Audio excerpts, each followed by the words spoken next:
Welcome to FedSoc Forums, a podcast of the Federalist Society's practice groups. I'm Nate Kazmarek, Vice President and Director of Practice Groups at the Federalist Society.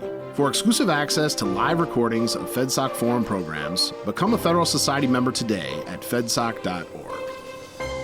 Good afternoon, everyone, and welcome to FedSoc Forums. Today's discussion is titled Foreign Influence Operations and National Security. My name is Libby Dickinson, and I'm an Associate Director with the Federalist Society's practice groups. As a reminder, all opinions expressed are those of our speakers and not of the Federalist Society.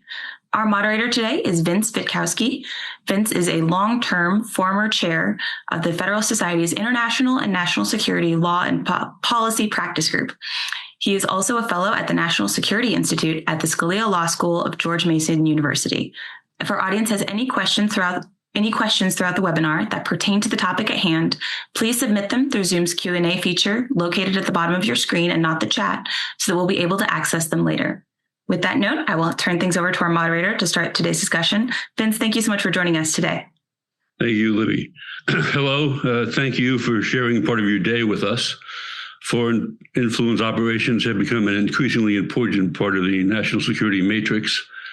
Their objectives are not necessarily only or primarily to achieve specific policy objectives. Often they're meant to create the appearance of policy disagreements, to undermine our confidence in our own judgments, and to drive a wedge between us and our key allies. To tell us more about this, we have two excellent panelists. Margaret Harker has served in all three branches of government. She led the investigation for the House Committee on Oversight and Reform, various investigations, including one on Chinese influence operations. She served in the DOJ's National Security Division, and she clerked for federal and state court judges. Also, she studied in Beijing and worked at the U.S. Chamber of Commerce China Center. Park McDougall is a writer and editor at Tablet Magazine. His work has covered a wide range of topics relating to foreign influence operations, including Chinese and Cuban backing for far-left radical groups. More recently, his work has focused on the so-called woke or anti-Semitic right, with particular emphasis on its ties to Russia. After initial presentations and follow-up dialogues, there will be an attempt to address the Q&A from the audience, from listeners through the vehicle that we have. So with that, I'll turn it over to Margaret. Thank you, Vince, and thank you, Federalist Society, for having me on. The views I express today are my own, not those of my employer. Chinese Communist Party influence operations have been used with the intent to infiltrate and shape all facets of our society. This includes everything from our education system to Silicon Valley, Wall Street, our CEOs, our political leaders, associations, think tanks, religious communities, manufacturing of the goods that we use, supply chains, media, our food supply, healthcare, frankly, everything that Americans consume. These operations have been so successful that they've effectively shifted the incentives within our country for individuals and businesses to make decisions and choices that benefit the Chinese to the detriment of our own country. This afternoon, I'll give a brief overview of the goal of these operations, the key tactics used, the state of play for federal agencies, both how they've responded and how they themselves have been influenced or captured in certain instances. I'll close with a discussion of telltale signs of influence operations and where things stand. These operations are best understood as part of a broader umbrella concept of political warfare, which is the employment of all means at a nation's command, short of war, to achieve its national objectives. It's also been described by the People's Liberation Army in China as unrestricted or disintegration warfare, the use of non-kinetic means to destroy enemies within. As I give my overview, I ask you to keep in mind a few thoughts and questions. What is the outlook for our country? I believe this is fundamentally a cultural problem. We need clear answers to three questions. What are we fighting for, not just against? Are we being honest about what we're facing? Do we have the agency to act? Agency in the face of AI, agency in the face of bureaucracies. The goal of these operations is to weaken and defeat the enemy so that the enemy can't win in the event of a kinetic war. The CCP has identified America as its primary enemy. And in effect, it has been waging a Cold War for decades against our country. But unlike the first Cold War, the adversary is already within. The CCP has entrenched itself within our borders and our institutions. I'll turn now to some of the key tactics. First, divide and conquer. Influence operations are designed to fuel division, to actively sow discord within our country. This could include anything from exploiting social and political divisions, fears about so-called climate change, even serious concerns that Americans have about our country's involvement in so-called endless wars. Proxies, the use of proxies, are a key component that the Chinese use. They get others who serve as proxies to do their bidding for them.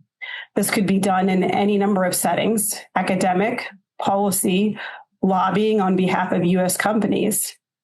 It's notable when you think about it that there's not more money in lobbying in D.C. that comes directly from China, despite the outsized influence of Chinese interests within Washington.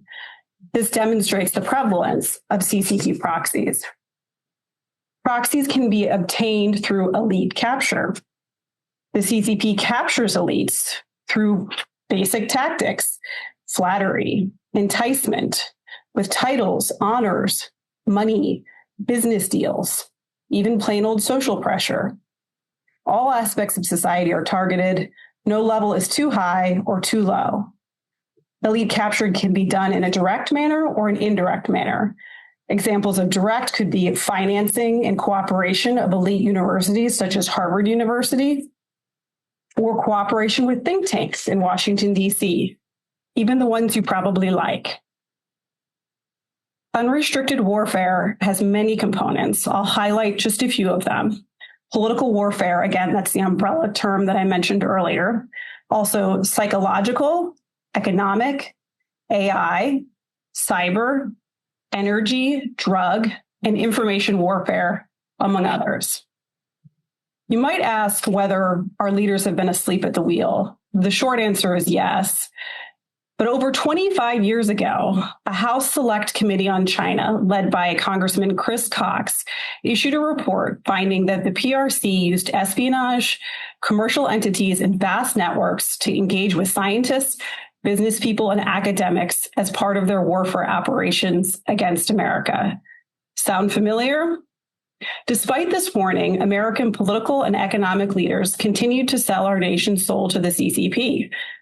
25 years later, in October 2024, the House Committee on Oversight and Government Reform, under Chairman James Comer, conducted the first and only government-wide investigation into CCP political warfare and the response of the government. It investigated 25 federal agencies and found that there was no government-wide strategy under the Biden administration. This culminated in a 300-page report. I led the investigation at the staff level and will share relevant highlights today. The committee issued a scorecard to each of the 25 agencies. I'll highlight some of the shocking failures, all of which, keep in mind, reflect cross-cutting issues relevant today to the federal government, state governments, and other institutions still affected by these operations. The USDA under Biden was reluctant to criticize China at all to the committee, emphasizing that China is its top customer. An example, again, of how the incentives have been shifted. They had no plan to secure the food supply despite serious CCP influence in the agricultural industry in our country. The State Department under Biden couldn't determine the number and nature of the many memoranda of understandings, MOUs, it has entered into with China, suggested there are close to 1 million MOUs, demonstrating significant entanglement between the deep state and the CCP. The DOJ under Biden succumbed to a Chinese influence operation itself by terminating the sole program focused on enforcing federal national security law against the CCP. This was known as the China Initiative. They did so based on uncorroborated claims of racial bias, claims that the department under Biden acknowledged itself were baseless. This falling for an influence operation highlights a particularly effective tactic that the CCP uses, that is exploiting vulnerabilities such as Americans' views on race. 3 strategic failures that crossed a number of agencies are especially worth mentioning. Many agencies have mistakenly employed country-agnostic programs. These are programs that do not in any way specifically target CCP entities or unique tactics or patterns threatening national security. Given the lack of focus, agencies, especially in law enforcement and intelligence, are ill-equipped to counter CCP warfare. Second, many agencies under Biden employed misguided foreign malign influence task forces and initiatives to get at the problem. An example is DOJ under Biden embraced this endeavor, lumping the CCP in with other foreign adversaries, who are of course a concern, but this compromised law enforcement. And despite President Trump's work to root out initiatives of this kind, rhetoric continues in the intelligence community and national security community today. The problem with targeting so-called foreign malign influence is the term lumps legal and illegal activity together, enabling overreach and abuse of power. While it's difficult for law enforcement to address Chinese influence operations that poses threats but doesn't always violate the law, that challenge doesn't justify law enforcement acting in an unauthorized way. Progress has been made to correct strategic failure in employing foreign malign influence programs.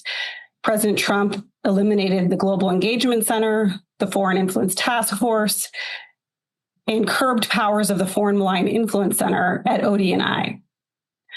Also, there have been important lawsuits challenging the censorship and violation of the First Amendment, all done in the name of combating foreign influence. Examples include Missouri v. Biden, Daily Wire versus State, and Dressen versus Flaherty. A third example of a strategic failure in the Biden administration is that there was no serious concern about agencies needing to resist CCP influence or psychological warfare, as it's known within the government. It's striking that no agency took seriously the question of influence affecting their decision-making. This highlights that decades of CCP influence, especially in elite educational institutions, have resulted in subtle influence, the targets of which may not be aware. The key reason these operations are so effective is that they're often subtle and wouldn't work otherwise. Finally, I'll turn to the current state of play. The Trump administration has stopped the bleeding in many ways, and states around the country have been active in taking it seriously. But despite important shifts in government, there is significant evidence of ongoing influence operations. Telltale signs people have been influenced include resignation that America has declined and nothing can be done about it, defeatist mentalities, rhetoric that China is the future, it's rising, we're the past, sudden unexplained shifts in views following a uniform script to communicate those views. Given the success of these decades-long operations priming society for division, the CCP has positioned itself to turn a switch, unleash an algorithm, and change the thoughts of many Americans. Think about it. If you have masses of people suddenly waking up with strong opinions about topics they never knew anything about, or they never cared much about, and they're going to the streets or they're going to social media to espouse those views, often using the same script, there's a good chance they've fallen for an influence operation. An example of how this plays out is TikTok, which is controlled by the CCP, serving as the digital director, the source, the script for the latest agenda.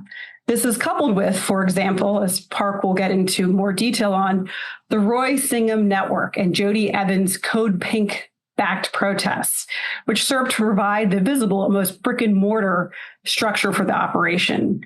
Singham, a CCP-connected wealthy American man who resides in China, and Evans, his wife, it's been reported that together they've funded and facilitated protests on U.S. soil. These protests have promoted antisemitism on college campuses. In some cases, perhaps it's been alleged resulted in violence. They've been behind anti-ICE protests and so-called No Kings protests. There is legal recourse under the Foreign Agents Registration Act, FARA, which is a broad statute requiring transparency and disclosures for people acting as agents of foreign principals when seeking to influence the public. This could be used in the Stingham network, at least for those who are based in the U.S., to obtain registration, disclosure, and additional transparency about the source of these protests. FARA could also be used to more effectively, could be better enforced if DOJ prioritized national security instead of political concerns by focusing on entities like TikTok, Amazon, and Apple that Americans regularly engage with and are actively influenced by, all of which have Chinese ties. It could also be enforced against think tanks seeking to shape policy. I'll reiterate, it's essential that FARA and national security investigations are not done in the name of foreign malign influence, misinformation, disinformation, or malinformation, because the use of these Orwellian terms invites abuse of power and unlawful censorship. I'll close by sharing that I've had the opportunity to witness these operations from a number of vantage points. As a longtime China watcher, very concerned about these operations affecting our country. I studied in Beijing 2004 to 2005 before the CCP's coming out in the 2008 Olympics. I worked at the U.S. Chamber promoting U.S. business in China during the heyday of American corporate ambitions, the time of win-win cooperation following China joining the WTO in 2001. Having also worked in politics, I witnessed lobbyists, academics, and politicians advancing Chinese interests, all while thinking or pretending they were advancing American interests. I've investigated national security matters involving China, the National Security Division at DOJ, focusing on FARA. And what I've witnessed leads me to believe that the CCP's continued success in these operations depends entirely on the strength of our own nation, our culture, our communities. Much can be done if we know what we are preserving and building for our country, in addition to what we are rejecting in Red China. Thank you. Thank you, Margaret. Bork. Yeah, thank you, Margaret. So just as a preface, I'm neither a lawyer nor a veteran of government. So some of the kind of finer points of policy are probably best directed to Margaret. And then another note is just foreign influence is such a vast topic, and there are so many elements of it, so many different actors, so many ways we can talk about it, that there are a lot of things that we're not going to be able to address here, and that I'm sure some people in the audience may have more expertise in specific areas than we do.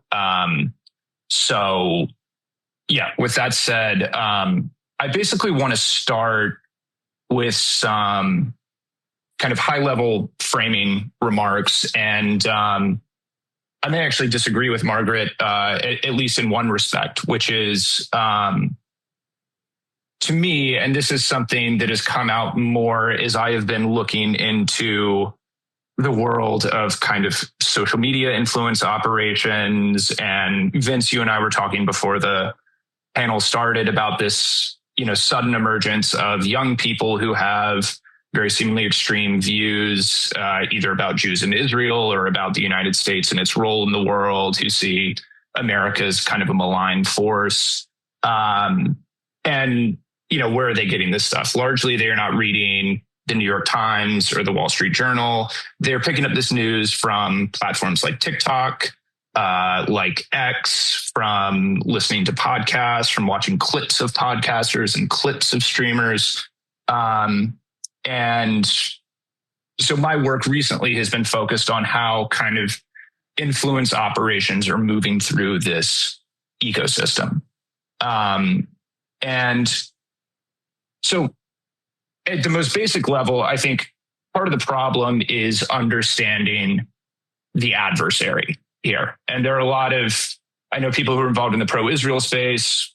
There's, Qatari, Turkish influence efforts on behalf of the Muslim Brotherhood. often targeting Israel.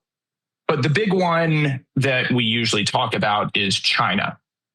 And I think Margaret said, and in the House report, we're in a new Cold War, and the new adversary is China. And unlike in the first Cold War, China is already inside the gates. There's a researcher named Trevor Loudon who runs a thing called KeyWiki, which is kind of an online resource for foreign influence efforts. And he has a phrase that I like that, the Cold War never ended. The idea that the Cold War ended is a Western and kind of American misconception. It didn't end for the Chinese and it didn't end for the Russians. And, I think we often talk about China as the primary adversary. And in some ways, it's easy for Republicans to talk about China because talking about Russia has all these sort of connotations of 2016 and the kind of abuses of the intelligence process that the Democrats perpetrated against the Trump administration and tried to delegitimize his presidency. But I think really the adversary is this axis of hostile authoritarian states. So China, but also Russia, Iran, Cuba, North Korea, and until recently, Venezuela, sort of see how that one works out. Some people have called this the axis of authoritarians, but it basically resembles the communist bloc of the Cold War, albeit, with some changes. Most of Eastern Europe is now in our camp. Russia is nominally kind of a conservative or right-wing power, even though in practice it is run by a security establishment of KGB veterans. Now, these states coordinate with one another. They mutually support one another. They cooperate on sanctions evasion. They share intelligence and military technology. There's a report just today in the Financial Times that China was sharing satellite info with Iran, basically commercial satellites, allowing Iran to purchase them to target U.S. bases in the Middle East. And we've also seen, a half dozen reports at this point that the Russians are directly sharing military satellite intelligence with the Iranians to help them with targeting. Cuban and North Korean troops are fighting in Ukraine, in Africa and Latin America. Chinese, business and commercial interests often kind of follow in the wake of Russian mercenaries and military presence. And the same is true when it comes to foreign influence. So China, Russia, and Iran all amplify one another's propaganda. The Chinese assets in the United States promote the Russian line in Ukraine and Europe, and Russian assets back Chinese claims in Taiwan and Xinjiang, and both of them amplify Iranian propaganda about the Middle East and Israel and the U.S. role in the Middle East. And I want to emphasize this point that these are all at some level the same thing, because in some respects, the Russians are a lot more active than the Chinese, especially in this information space and especially on the American right.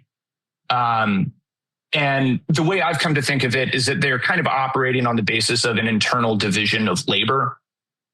So the Chinese really focus a lot on the left and kind of far left radical groups. And I'm going to get to Singham's network in a bit. And they, have really integrated themselves into these kind of communist radical socialist spaces in New York City and in other places in the United States, whereas the Russians do a lot more work on the right.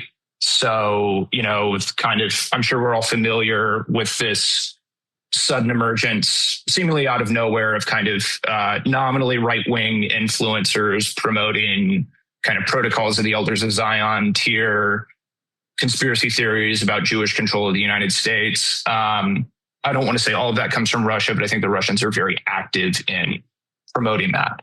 And they're basically pushing in the same direction beneath the surface level ideological differences. And a very clear example of this is how they'll talk about Israel. So the Chinese will pump out propaganda about how, the Zionist imperialists control American foreign policy, and it's very much couched in kind of communist, socialist, anti-imperialist language. And, the Russians will talk more openly about the Jews or the neocons or these groups that have become kind of, bad words on sections of the American right. But really, it's the same stuff with different branding, and it's pointing towards the same thing, which is, American assertion of its interest in the Middle East is illegitimate because it is, controlled by the Jews or the Zionists, controlled by Israel on behalf of Israel, not on behalf of the United States. And the United States should get out, wash its hands of it. And a lot of this operates through this idea of, it's a Soviet concept called reflexive control. But the idea is feeding people information to lead them to a predetermined conclusion while making them feel like they came to that conclusion on their own. So basically pumping out this idea that the establishment is radically corrupt and evil and must be overthrown. And then whether they break to the far left or the far right, you have sort of ready-made foreign policy conclusions being presented to them by trusted influencers who you have also played a role in kind of boosting. And, these ideas would be things like, China and Russia and Iran aren't our real enemies. The real enemy is the establishment, or the real enemy is the other party, or, our own intelligence agencies. Ukraine or Taiwan or the Middle East aren't our business. The real enemy is inside America. The real enemy is the Zionists or the Jews or NATO or the EU.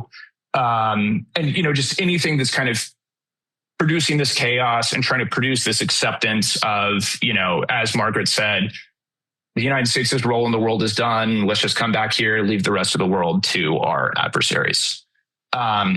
So probably the easiest example to talk about here is, as Margaret said, the Singham network. It's an easy one. It's very obvious. Singham is estimates of his net worth vary, but probably a little under $1 billion. Wealthy American-born businessman, made a bunch of money in software. Old-time communist from the 70s. He was a self-described Maoist. Used to be kind of a radical labor organizer and was involved in kind of vaguely Soviet or Chinese connected labor organizing in the United States. At some point, he moves to Shanghai. He's working with Huawei. He's married to Jody Evans, who runs a group called Code Pink. And he basically operates this global propaganda network on behalf of China. And I'll quote from a recent Fox News investigation, just to give you kind of a sense of the scale of this thing. Fox News Digital has identified at least 200 organizations in Singham's network of about 2,000 organizations that directly work on propaganda that parrots the anti-American messaging of the Chinese Communist Party, but is dramatically homegrown in digital shops from New York City to Los Angeles. So that's basically narrative laundering is what that is. It's the Russians do it and the Chinese do it. And you're taking foreign narratives that originate in Beijing or Moscow or Tehran and putting them in native dress and trying to make them appear like organic American political thought to Americans. Moving on. Using large language models, Fox News Digital analyzed 223 transactions that moved $591 million in total across 5 continents from 2017 through 2025, the latest year for which figures are available. 11 U.S. nonprofit organizations form a core hub of the work that prompts pro-China, anti-American propaganda in the world, with a total of about $401 million flowing from Singham and his network into these organizations. Now, my guess is that's not $500 million of Singham's own money. He's probably acting as a front for Chinese government money or other wealthy Chinese, but that's sort of neither here nor there. These groups are groups like Code Pink, the People's Forum, which played a major role in sort of organizing and serving as an organizing hub for the campus protests in New York City under Biden. So if you remember the Columbia University encampment in, I believe, April 2024, that the NYPD had to go break up, those organizers went to the People's Forum to gather before and strategize before moving up to Columbia's campus. They have a media arm called Breakthrough News that has been sort of trying to insert itself in the alternative YouTube media space. And then they have various front groups like Code Pink, the Answer Coalition, the Party for Socialism and Liberation. And these are basically just old kind of communist tactics of creating a bunch of front groups. So you can say, we had 80 organizations sign a statement for peace or hands off Taiwan, make it look like it has more support than it has. And how am I doing on time, Vince? Tell you in a second. You're kind of in overtime, but keep going. Okay, all right. Well, I'll do the shorter version of it. But a point to make about the Singham stuff is that even as it is pushing all this pro-CCP stuff, it is also pushing the pro-Russian line into left-wing spaces. So Code Pink, the Singham group, has been regularly organizing, since the Russian full-scale invasion in 2022, peace protests in congressional offices demanding an end to funding of weapons for Ukraine, claiming that backing Ukraine will inevitably escalate to a nuclear war between the United States and Russia, backing kind of Russian narratives about how the cause of the war was NATO expansion. And when I was actually looking into this, I just want to illustrate this because it's a great example of reflexive control about how the point of this is to make people draw these conclusions themselves. Someone was posting in a subreddit about the city of Cleveland, a Code Pink poster they had found about Ukraine. And they were asking, what is this poster? It looks like Russian propaganda to me. And another user says, look, this is Code Pink. They're tied to the Singham network. It's funded by the Chinese Communist Party. They're essentially a Chinese Communist Party propaganda organization. And, they make excuses for the genocide in Xinjiang and all these other things. And a person responds to that and says, it's really hard to get exercised about Chinese influence when the whole government is run by Israel. Why don't we talk about that? And the person who had posted the explanation that Code Pink was a CCP front group said, I think you're right. It is a scandal that the government is run by AIPAC, but we should be consistent here and call it out wherever we see it. So there you have people drawing on their own the conclusion that, hey, communist China, Israel, basically, same level of problem for the United States. And then finally, and I'll wrap that. I have some more, but we can get to it later. Just an example of how this can work with the Russians on the right. Some of you may be familiar with an outlet called Gray Zone and a journalist named Max Blumenthal. They have long been sort of a tanky outlet, Stalinist outlet in their politics. They basically cover China, Russia, the Middle East, and Latin America, and, basically back the perspective of the hostile state in each of those areas and push out, so when they cover Ukraine, they will push out narratives from Russian intelligence about, Ukrainian biolabs. They do Uyghur genocide denial. They do crazy anti-Semitic stuff on behalf of Iran in the Middle East. There was a document leak where one of their editors was revealed to be taking under the table payments from Press TV, which is the Iranian state media organization. And they're all sort of regulars on, Russia Today and Sputnik and these Russian state media organizations. So it is a laundromat for Russian, Chinese, Iranian propaganda is what it is. But for a long time, nominally leftist. In 2023, two of the founders had a falling out with one another and started yelling at each other on Twitter. So it was Blumenthal and this guy, Ben Norton, who subsequently moved to Beijing. But Ben Norton is saying, look, I don't trust Max Blumenthal anymore. He's become a fascist because him and his wife have become very close to Tucker Carlson. And later, when there's a scandal with the Biden administration involving a sort of NSA intercept of Tucker Carlson talking to what's described in the media as a Kremlin cutout, Max Blumenthal's wife writes an article for the Gray Zone saying, I'm who they're saying the cutout is, and I have provided an introduction between Tucker and Vladimir Putin's inner circle to, try to facilitate an interview or a meeting, which later ultimately came off. And the other thing that happens around that time is they start doing extremely laudatory coverage of Joe Kent, who weirdly, for a nominally left-wing publication, is a kind of pretty hard right congressional candidate in Washington state. But they're praising Joe Kent as the peace candidate and, flowery profile of him. And this is one of Norton's complaints when he feuds with Blumenthal and leaves. Later, during the recent, when Joe Kent resigned from his position as the head of the National Counterterrorism Center, citing what he claimed was kind of undue Israeli interference on Donald Trump in the planning of Operation Epic Fury, one of the first people to come to the subsequent amplification of this story operated through this sort of parallel network of Blumenthal taking it to the lefties and Carlson taking it to the righties. And you could see that these personal connections had sort of been established 2 or 3 years back. So I have a few other notes here, but I feel like I've been going on too long and we should probably address that later on. That's good. Margaret, do you have any comments, observations, reactions, thoughts about the subject? Yes, thank you, Vince. One thing I will disagree with, or that I want to mention, is I don't think it's actually easy for Republicans or Democrats to talk about China.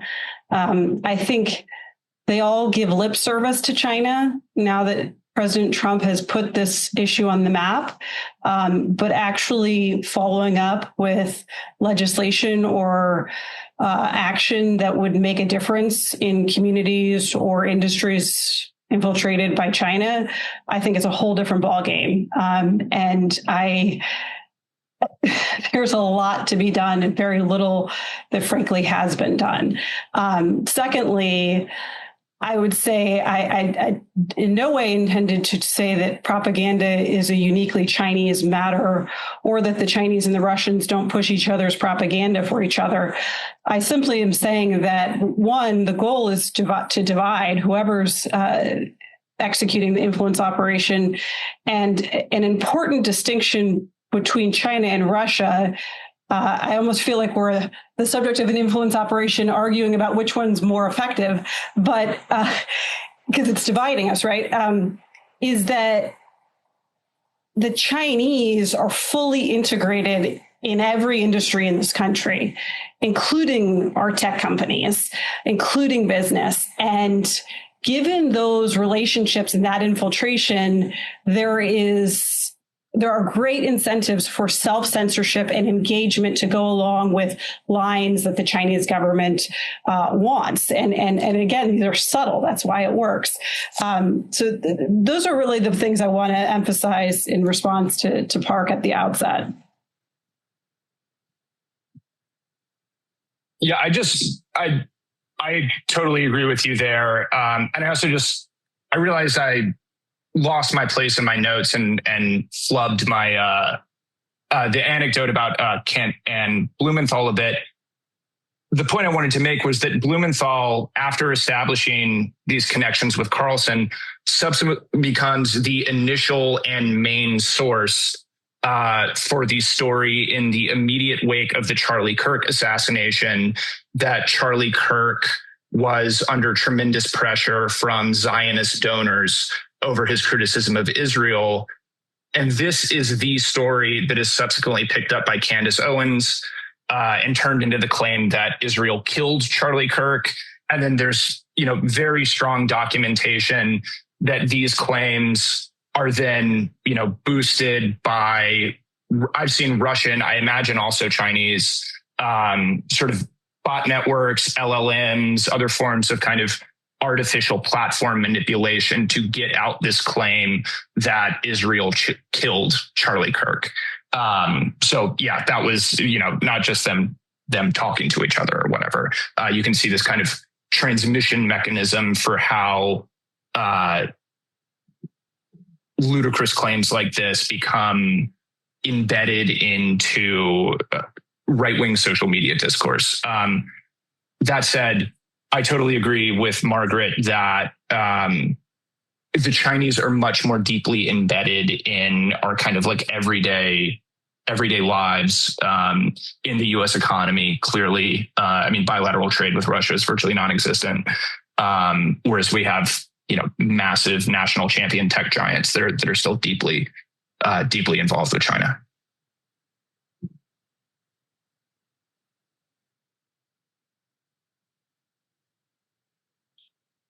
Margaret, did you have other observations?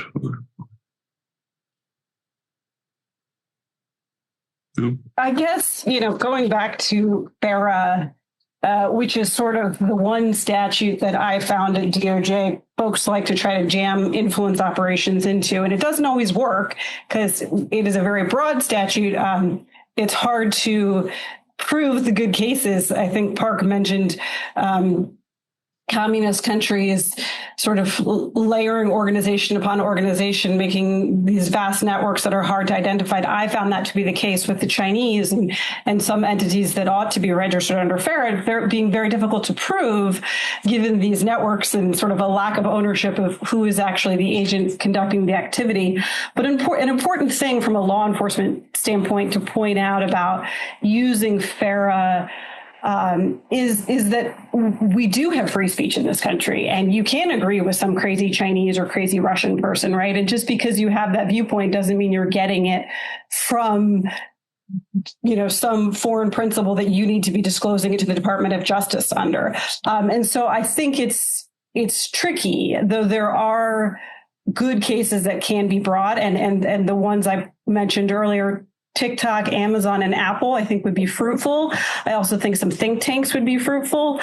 And the reason I say that is because while for the past number of years, DOJ had focused on FARA in a politicized way that was upsetting, I think, to many Americans, disappointing because what sort of national security interests were being served there, pursuing FARA in this other realm of entities that actually Americans interact with all the time, TikTok, your Apple phone, your Amazon account, right, might make a difference. It might be interesting to learn, this vehicle that's sort of my perception of reality is actually tied to an adversary that's trying to control me in some way. That might make a difference. And I go back to this being a cultural problem, right? I mean, you can pass legislation and whatnot, but fundamentally, if we don't have the wherewithal to think for ourselves and discern for ourselves, we have no hope. But we do have hope because there's always hope. And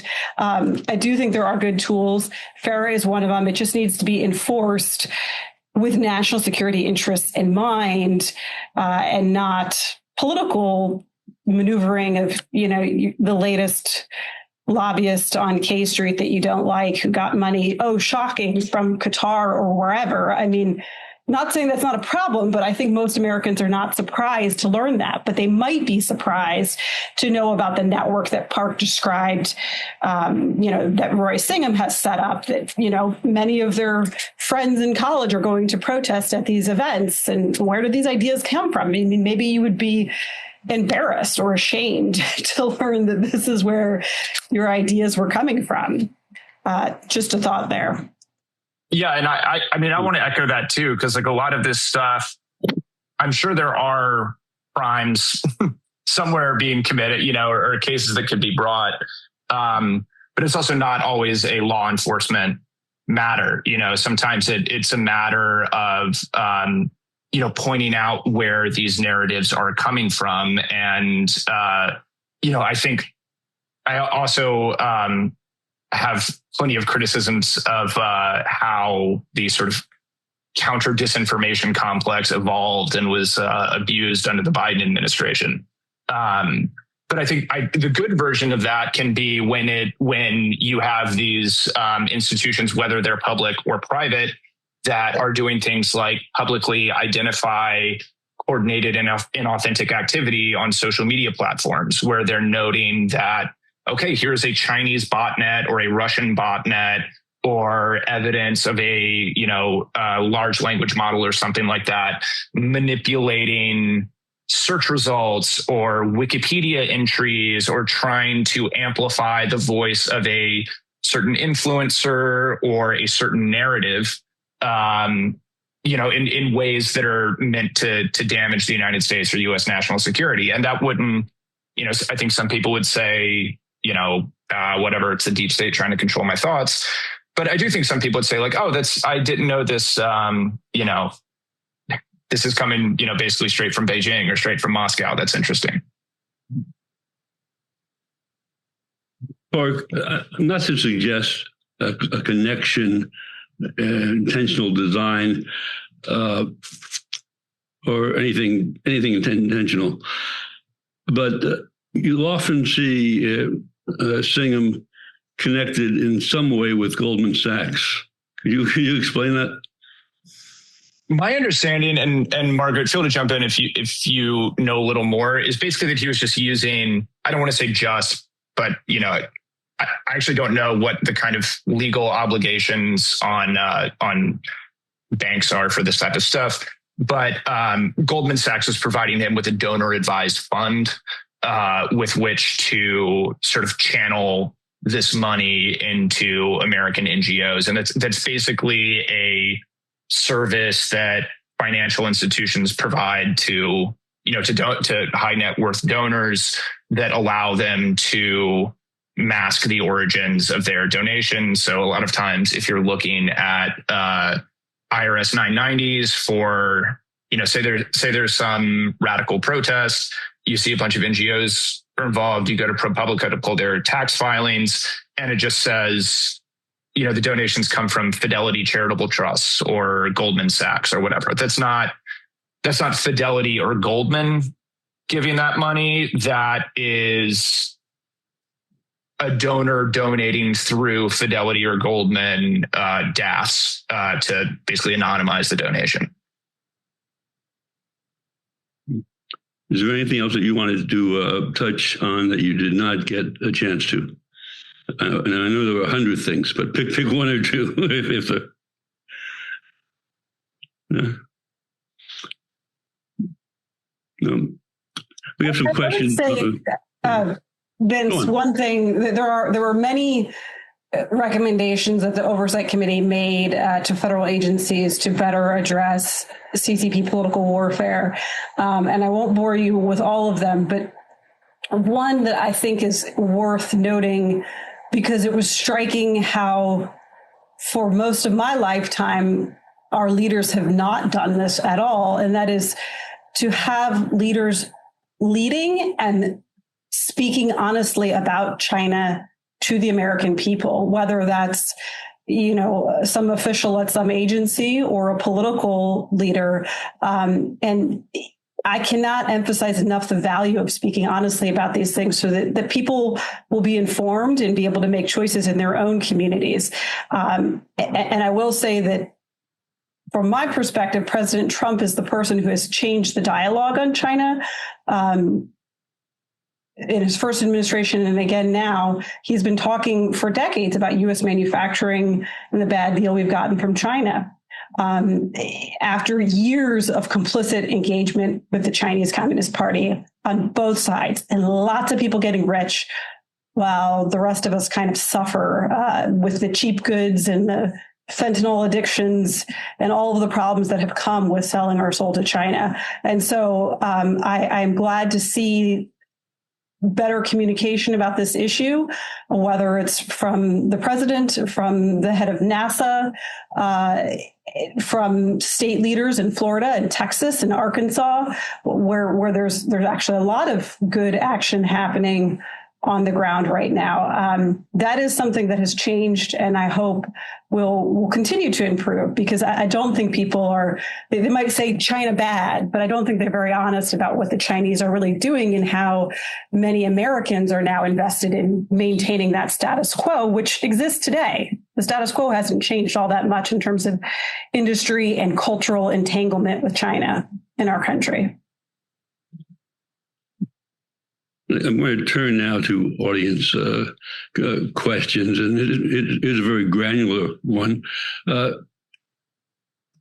Not exact numbers, but are there any sources in which people could track how much money in the last, say, 10 years China has spent supporting the narrative that we have to get rid of fossil fuels?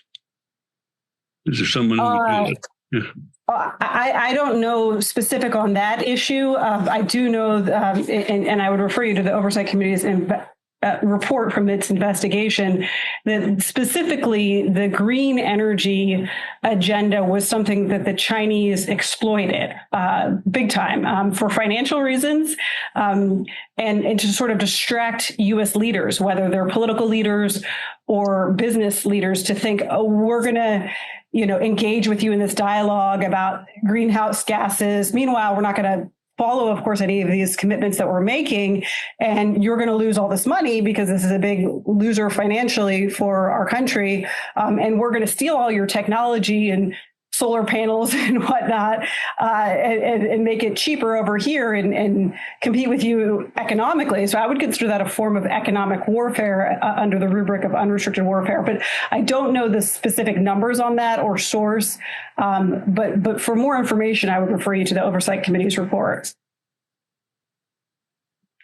Okay. I would say on that note, I mean, generally the way successful propaganda operates is not to invent something out of whole cloth. It is to try and piggyback on sort of pre-existing trends and issues, that emerge organically out of a society, whether that is a, green movement on the left or, anti-elite sentiment or mistrust of the establishment on either side of the aisle. So just because a foreign state is exploiting an issue doesn't mean the issue is totally sort of like fake or made up. And in fact, the ones that are often the best to exploit are the ones that have some sort of organic basis. I'm going to basically read a question because it has a couple of interesting turns of phrase. And also some assumptions embedded. So, is Singham also involved in the divisive wave of iconoclasm, which swept through the country for several years, involving BLM, Antifa, and other anti-colonialist and imperialist groups? Basically, do we know when his involvement began, and did it include this? From the investigative work I did on Capitol Hill, I did not uncover that specifically, but setting Singham aside for a moment, that is exactly the type of social and political issue that the Chinese would exploit. And, whether that's through rhetoric on TikTok and social media or financial funding, it doesn't really matter. Both are very effective, and that's exactly the type of issue. Race in particular is one that the CCP is known for exploiting, because Americans have strong views about it. And it's any opportunity that exists to sow further division, they want to take advantage of. Yeah, and just to piggyback off that a little bit, Singham is not the only kind of Chinese influence agent in the United States. I mean, there are other organizations. The China Freedom Road Socialist Organization is one that comes to mind. And I believe they were pretty involved in some of the BLM stuff. He's just one that's very prominent and that we know a lot about. He's so high profile, and there's so much sort of money and resources in his network that it's attracted a lot of attention. But that doesn't mean it's the only one active. And the other thing, and this is something I sort of cut earlier because I was taking too much time, but if you look at someone like Singham, and I think this is common, the Chinese are not, generally speaking, inventing these groups out of whole cloth.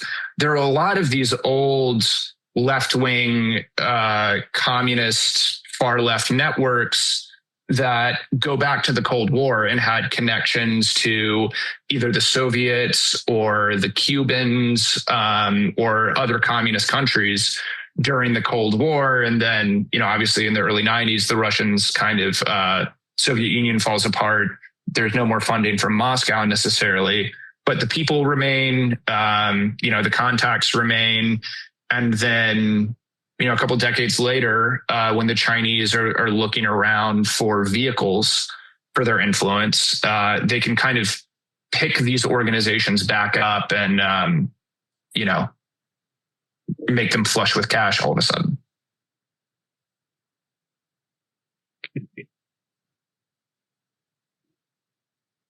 Yeah, very broad question. How would we define the right these days?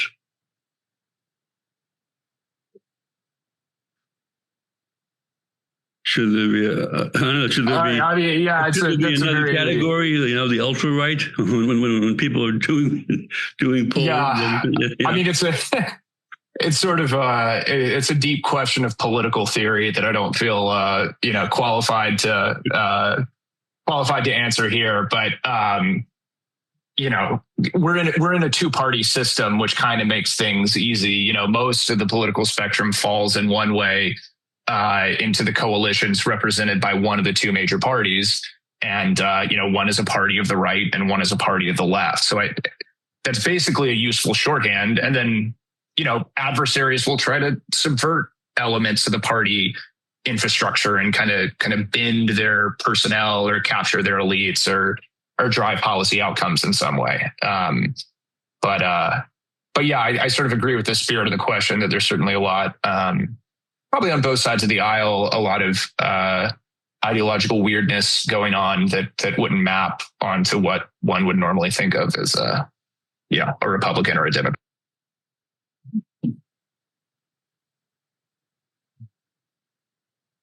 I think we have time for one more. I'm trying to find an interesting one.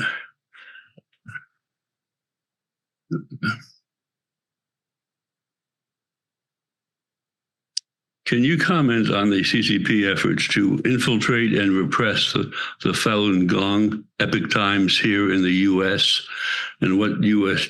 government could be doing to expose and discipline? The CCP has a long history of suppressing minorities, minority groups, minority religious groups in their country, in Xinjiang and the Tibetans. And, there has been some outreach into the United States itself to oppress Falun Gong members here in the United States, which I know the Epoch Times has covered much more thoroughly than I ever could. I have to admit, actually, I'm more of a law enforcement person than a policy person. So I don't know what specifically can or should be done. But I do think, back to my point earlier, the importance of speaking honestly about what the CCP is doing to sort of counter this. China's on the rise. China's the future. They're so much more together than we are because they have a totalitarian leader who can quickly pivot and make decisions. And we're stuck in a democratic republic with disagreements, right? You can counter that by pointing out, look at how they treat their people. The Chinese people are the greatest victims of the Chinese Communist Party.